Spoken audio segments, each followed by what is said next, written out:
What it do, cuckolds? It's your boy, the Hater, up in this piece. The Hater has started his diet finally, so the Hater's feeling pretty great, you know what I'm saying?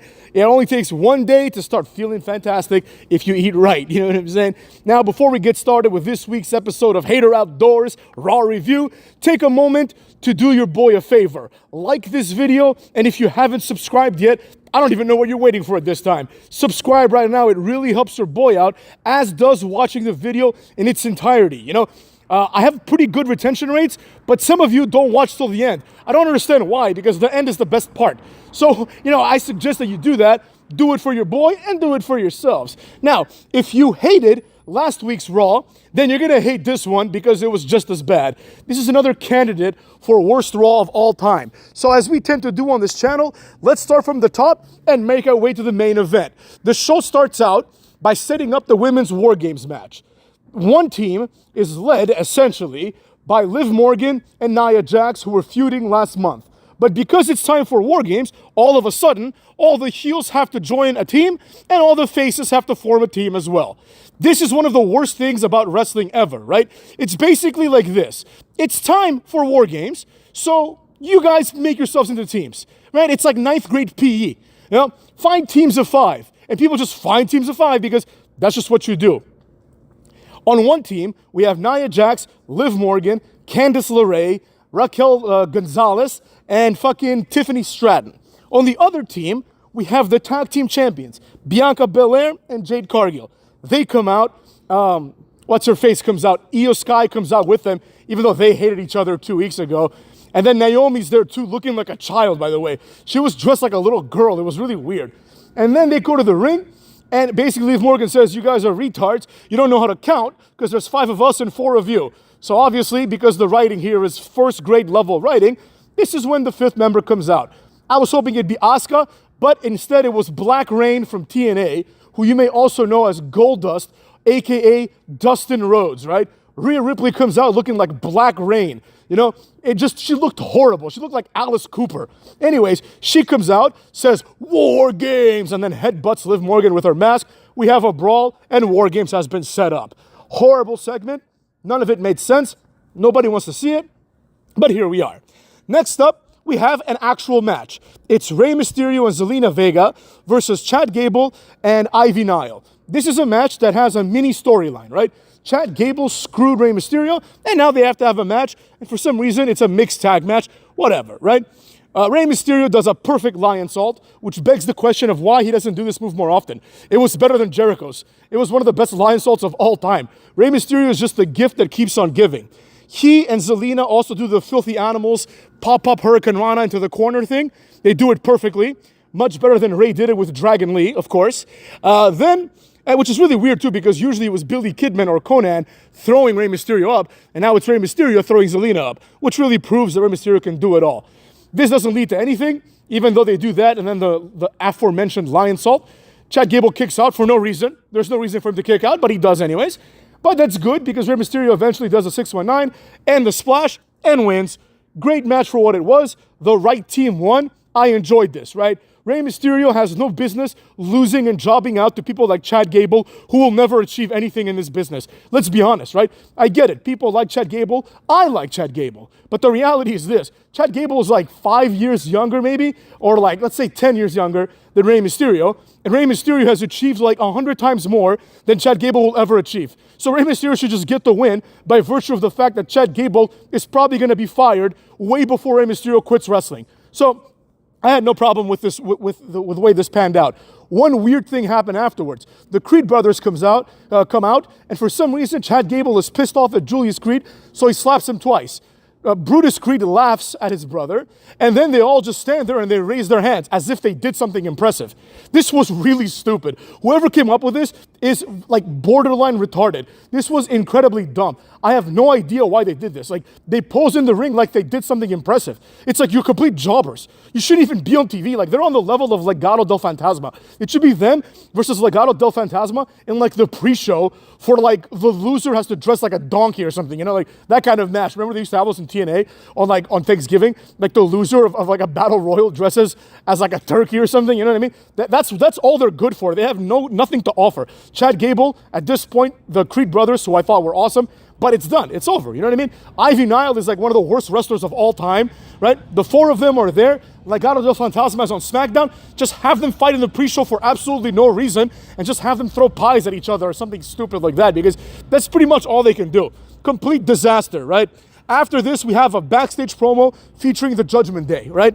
Between Finn Balor's shit accent and Carlito's weird manner of speaking now, he has like no charisma left in the tank. I don't know what happened to this guy when he went on his little excursion in Puerto Rico, but now he's complete shit. They have this weird, like, beta male conversation. It's really odd, right? It's like this weird, like, they don't know what the fuck they're saying. They're just all awkward. They have this conversation, and this sets up a match that we're going to talk about a little bit later on, cuckolds. Then we get a Final Testament promo, which was done well. The Miz kills it, and for some reason, Karrion Kross is there talking. The entire promo is, we beat up the Wyatt Six, and we're not afraid of them. Great, we already knew this last week. Everything that Karrion Kross said, we already knew last week. Nobody cares. Nobody could possibly be enjoying this. It is impossible. Nobody could be enjoying Karrion Kross in the Final Testament or the Wyatt Six. As the promo was going on, they cut back to scenes from last week. And there's a part where the Wyatt Six enters the ring, right? And it's like they just look like retards. None of them look intimidating. They all look like shit. Like all of them, even Dexter Lumis, who had something going for him with a clean cut look, just with a mustache and like the perfectly combed hair, because he's like a Dexter, like that's why his name's Dexter Lumis. Now he's just this raggedy retard, Then you have Joe Gacy, who's just a fat bastard. You have Bo Dallas, who hasn't gone to the gym in years. Then you have Eric Rowan, who every time he comes back, he just looks more and more like shit. You know what I mean? And Nikki Cross, who just like, you could see her granny panties, like in her stupid costume.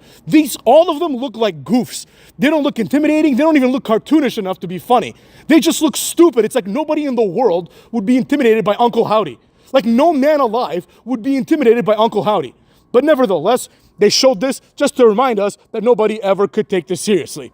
Then we have a nice segment backstage. It's Gunther and Ludwig Kaiser. Gunther pretty much tells Ludwig Kaiser, go on your own now. And he says in German, your father is Axel Dieter, right? Like the hater speaks a little bit of German because the hater knows a lot of things. And I don't know who Axel Dieter is, but he must be some European wrestler and the father of Ludwig Kaiser. Like we're supposed to be impressed by this. Nobody knows who this guy is, you know what I mean? Like the first they gaslight us into thinking that Dusty Rhodes is a legend. Then they pretend that like the Hart family are these legendary wrestlers. And then they pretend that the Anoa'i family, who is a series of jobbers, that's all they've done is a series of jobbers until Roman Reigns came around. It's just been literally undercard jobbers, all of them, right? Oh, it's wrestling royalty. No, they're not. Neither is Cody Rhodes. The only wrestling royalty is the McMahon family, cucks.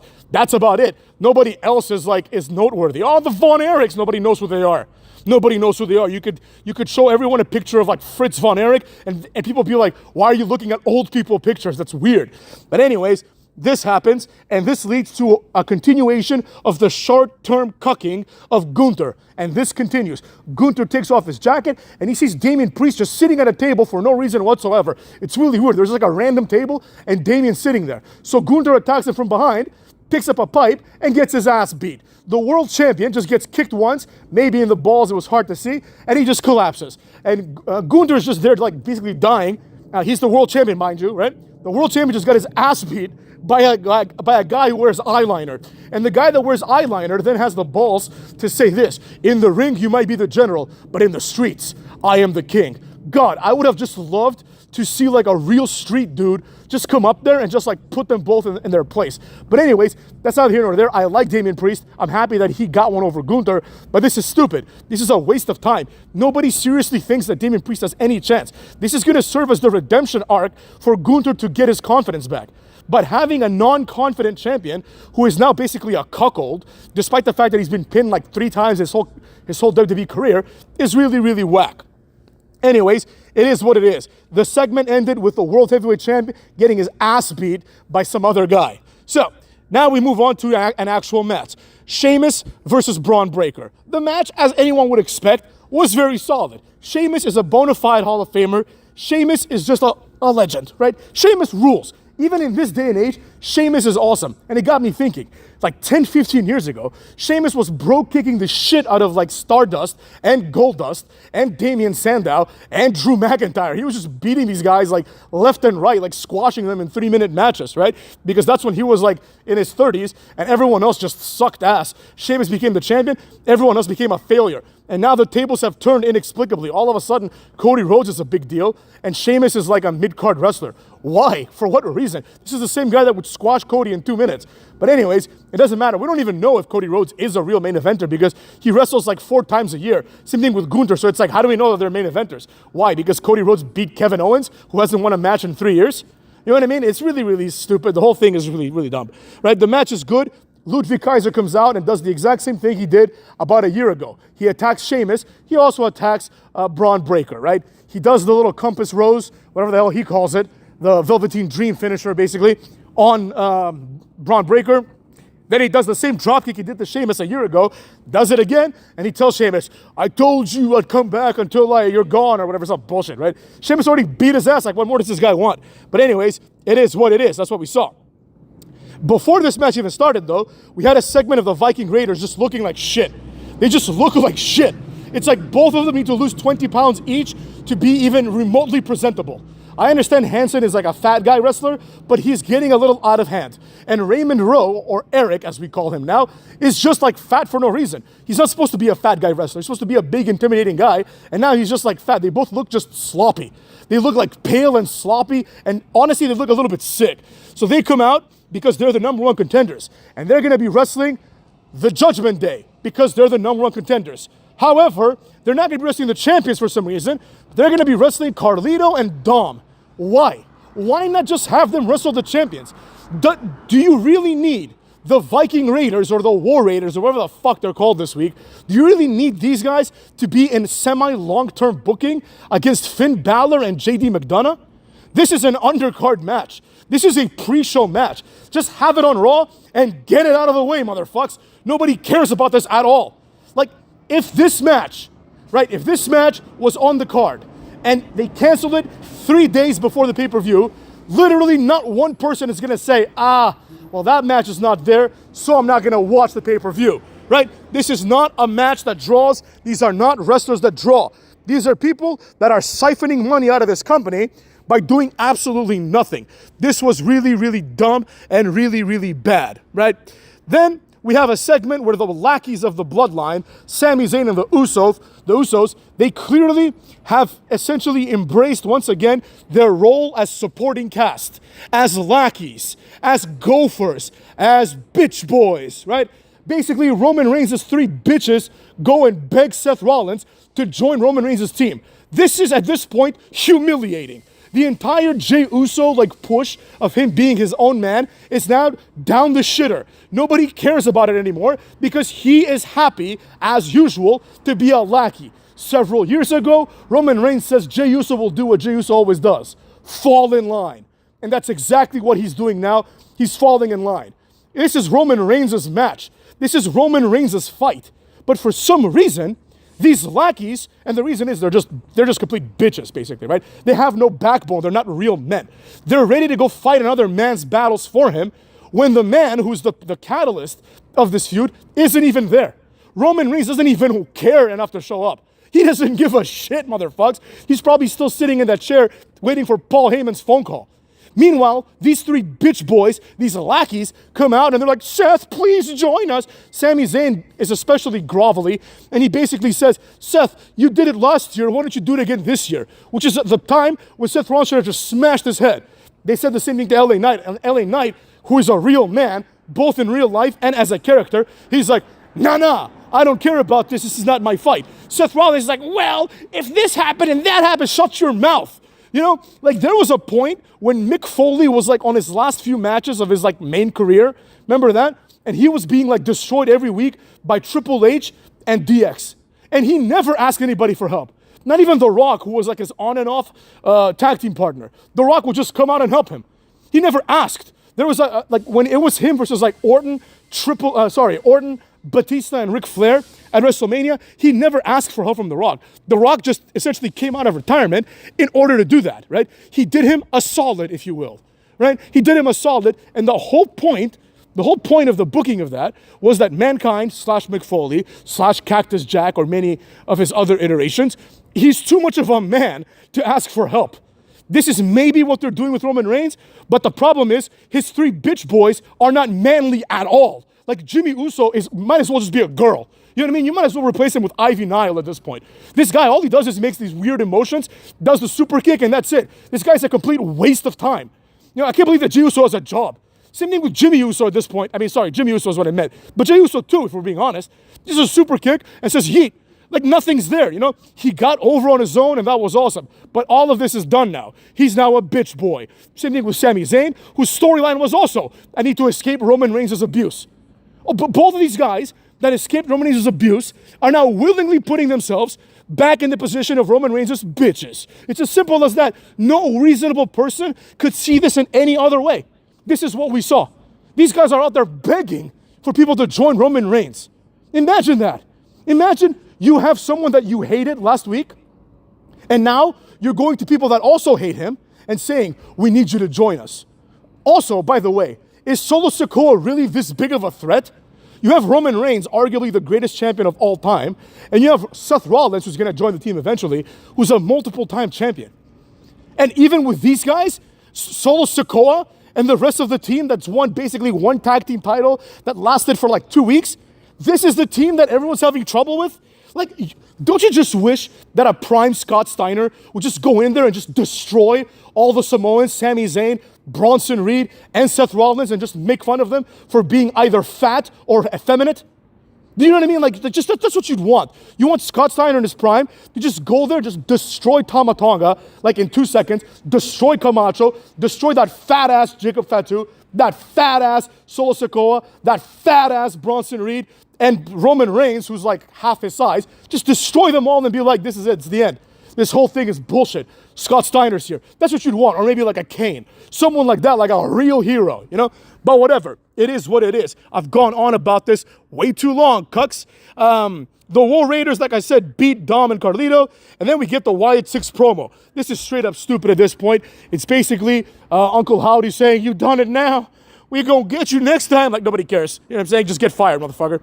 Then, I'm not gonna say anything about this. We just get this week's Kofi and Xavier moment. At this point, if both these guys get quietly fired, never to be heard from again, I would be happy. I don't care at all anymore.